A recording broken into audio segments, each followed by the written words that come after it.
Assalamualaikum warahmatullahi wabarakatuh. Perkenalkan, nama saya Salma Hania Putri Permana dengan NIM 2405842.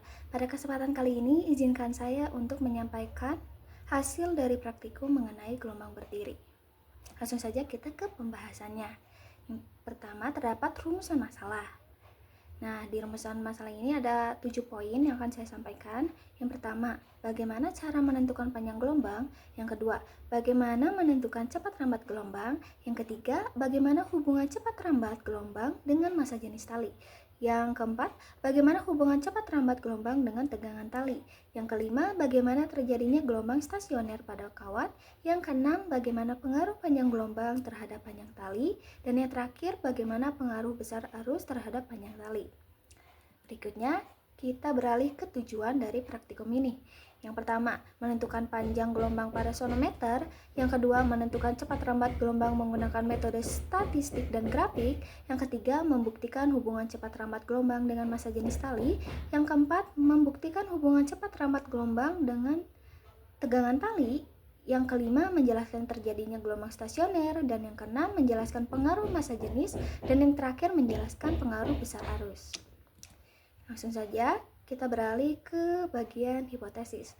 Yang pertama, panjang gelombang dapat diukur dari jarak antara simpul atau perut. Yang kedua, cepat rambat dapat dihitung dari rata-rata pengukuran atau statistik dan gradien grafik.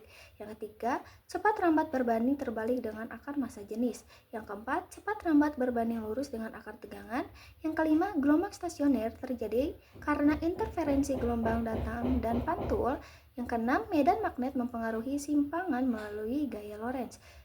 Yang ketujuh, memiringkan magnet mengubah arah gaya yang mempengaruhi simpangan. Yang kedelapan, semakin besar massa jenis, semakin kecil simpangannya. Dan yang terakhir, semakin besar arus, semakin besar simpangannya. Berikut kita langsung saja beralih ke alat dan bahan. Nah, untuk percobaan sonometer, alat dan bahan yang diperlukan adalah yang pertama power supply, yang kedua magnet, yang ketiga sonometer, dan yang terakhir adalah kabel penghubung. Dan untuk percobaan melder, diperlukan alat dan bahan. Yang pertama, benang 3 ukuran, yang kedua beban massa yang berbeda, yang ketiga vibrator, yang keempat audio generator, yang kelima katrol meja, dan yang terakhir adalah statif. Nah, untuk prosedur praktikum pada percobaan sonometer, yang pertama, siapkan sonometer, power supply, kabel penghubung, hambatan geser, dan magnet. Dan yang kedua, hubungkan power supply ke hambatan geser. Yang ketiga, hubungkan hambatan geser ke sonometer. Yang keempat, hubungkan sonometer ke power supply. Yang kelima, nyalakan power supply lalu atur 2 kayu yang ada di sonometer atau statif. Yang keenam, ambil data pada saat kawat bergetar maksimal. Dan yang terakhir, ulangi ambil data sebanyak 5 kali dengan mengubah hambatan geser. Nah, untuk percobaan melder, yang pertama, siapkan benang dengan 3 ukuran yang berbeda, beban massa, audio generator, vibrator. Dan yang kedua, ukur massa masing-masing beban yang akan digunakan. Yang ketiga, tentukan tali yang akan digunakan, kemudian ukur massa persatuan panjang. Yang keempat, hubungkan audio generator dan vibrator dengan sumber tegangan, lalu nyalakan audio generator dan vibrator.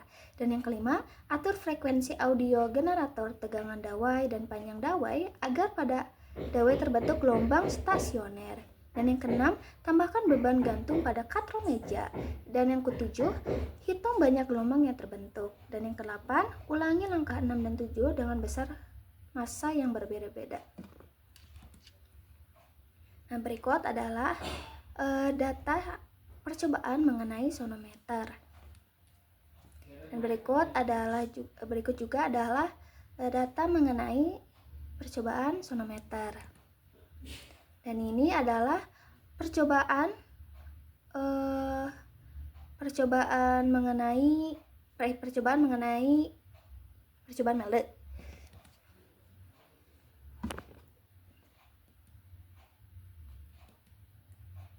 Nah, untuk kesimpulannya, percobaan sonometer dan melder menunjukkan hubungan yang signifikan antara panjang gelombang, cepat rambat gelombang, massa jenis, dan tegangan tali.